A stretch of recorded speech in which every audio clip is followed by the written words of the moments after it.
guys, and welcome back to another episode of Federico Talks Watches.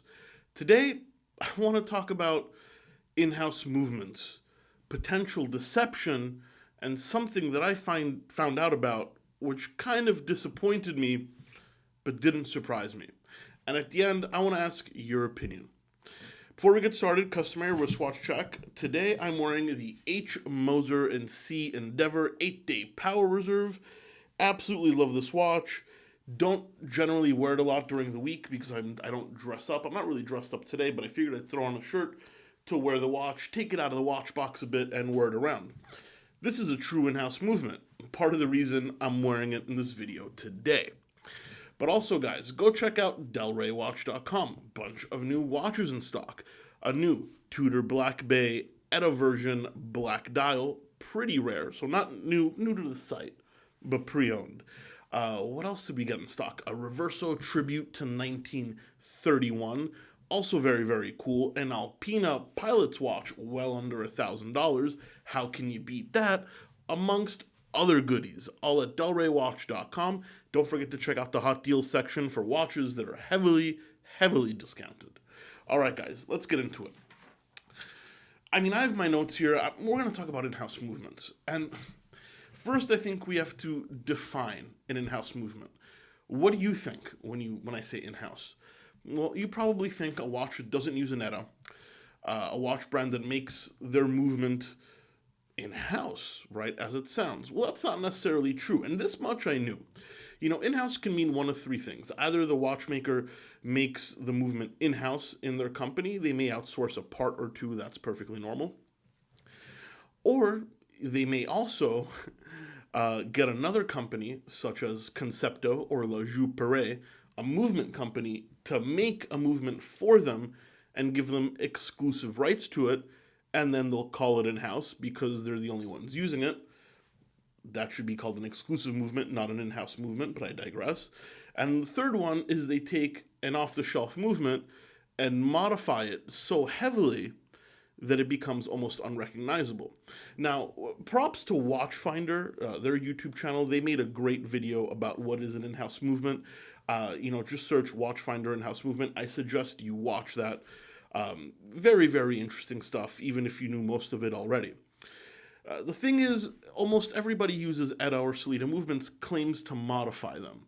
So when people really heavily modify them, they call them in-house. I think that's wrong as well. I think if you just put a rotor with your logo on an ETA movement, that should not be called modified, not particularly.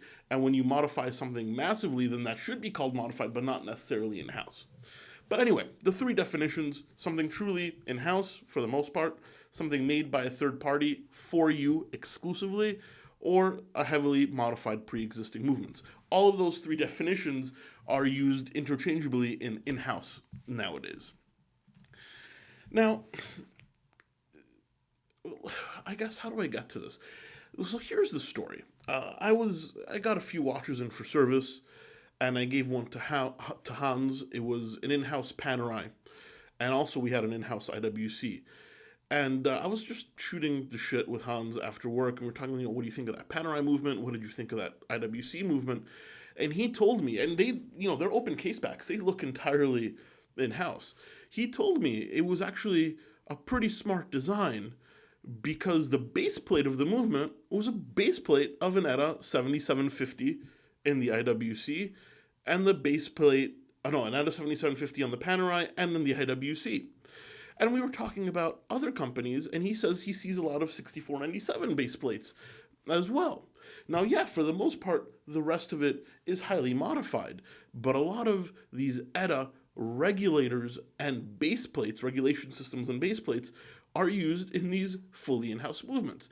Now, guys, you have to realize, I'm a businessman as well. It costs a ton of money to make an in-house movement. People estimate at least $1 million from R&D to the first production. But when somebody calls something in-house, I was just a little shocked to know that the base plate, which yes, it's a major part of the movement, and most other things were modified, but that they just reused 7750 base plates. I was highly bothered by this. And then I also found out a couple of other things. Brands. such as Acrivia. A fantastic watchmaker, not taking anything away. Acrivia is one of the darlings of production nowadays. I found out from another watchmaking friend that knows them personally that 90% of their production isn't in-house at all, or at least what he considers in-house. They have the movement produced, all the parts in the movement, not all, but most of the parts in the movement produced by a third-party company, which they wouldn't disclose who. Then they get all the parts and they put it together, and it's in-house. I don't know, that bothered me as well, because these small brands like Journe and Moser, which are truly in-house. Journe buys hairsprings, and that's fine. But Acrivia, on that same level, a small independent watchmaker that is praised on, in-house movements and production and making something special, doesn't actually make them. At least from what I understand, if I'm wrong, I'd like to know, but it comes from a very reputable source that that's the case. And that bothered me. Now, that bothers me less than the 7750 thing, because at least it's extremely exclusive. Acrivia decorates it, I totally get it.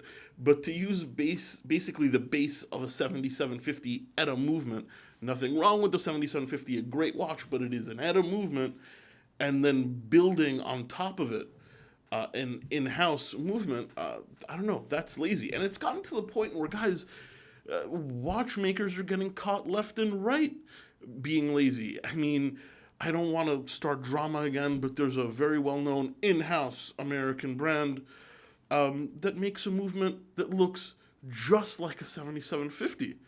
And, the gentleman reached out to us and said that all the parts are not interchangeable with a 7750. I showed it to multiple watchmakers, and they called absolute bullshit. Absolute, excuse my language, screw demonetization, but they said, that's absolute bullshit. Yeah, they dolled up the 6497 movement, but in-house, nothing in-house about it, and certainly did not look interchangeable. When I asked the gentleman to send me a movement so I could show it to my watchmakers and have a look ourselves, they just kind of went ghost and never replied to our request. So yeah, in the watch industry, this is not terribly surprising. I'm going to be honest, it's the first time I've heard of these base plates and other parts being used in-house movements from the likes of Etta and Salida. I've recognized regulation systems before. I never thought about it too much, but when Hans showed me a 7750 base plate and this Panerai and IWC base plates, there's no mistaking at all that they were not an original design. Now, guys, I want to ask, what do you think of this? For it to be in-house, does it have to be made entirely by the company? Does an exclusive movement count? Or is something so heavily modified also counted as in-house? What do you think? Because honestly, once again, I'm not saying these IWC and Panerai movements are bad. They're fantastic, but I certainly wouldn't call them in-house. Heavily modified, sure, but the new in-house caliber with a base plate from Anetta, I just don't get it. And the truth is, a lot of consumers, they don't care. It's very technical information. They wouldn't understand. But to me, as a watch geek, and to a lot of you, it certainly bothered me. I'd like to know if you think, this practice is acceptable. Because this is, as I said, there's lazy people that I've noticed right away that they weren't actually in-house movements. But with this, this was just a little shocking to me because, obviously you don't see base plates very often. It's the very bottom of the movement. And I didn't know they went to that extent. But, is this a lie? Is this a scam? Am I overreacting? Should these things be disclosed? And, again, no problem with other movements. I love them. I think they're great. But when somebody thinks they're getting something else, and the truth is it's made with parts from this other thing, I don't know, it leaves a bad taste in my mouth. It doesn't seem particularly consumer friendly. And yeah, I don't know. I just figured I had to make a video about it and get an opinion. Maybe I am overreacting. I'm not sure. I can tell you this. My watchmaker Hans and my other friend who mentioned the Akrivia thing, they were not too impressed. They said these cost-cutting things happen all the time, and they certainly don't consider them fully in-house either. And then there's companies like Hebring who heavily modify a 7750 more than IWC, and they mention, it's a 7750 with massive modifications. You know what, Habring, props to you for doing it the right way, creating true hot horology, but with no smoke and mirrors about what you're actually creating. I think they are a great example to follow. But guys, please let me know what you think. Am I overreacting?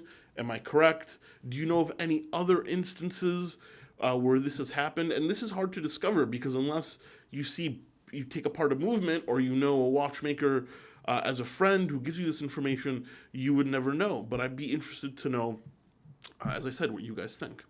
Anyway, guys, sorry for the slightly rambly video today. A little hard to structure, but I just wanted to share my findings and see honestly if I'm overreacting. Let me know in the comment section below. Also, please don't forget to give this video a thumbs up if you enjoyed it. It really does help. And don't forget to subscribe so you don't miss any more content. Guys, thank you so much, and I'll catch you in the next one. Take care.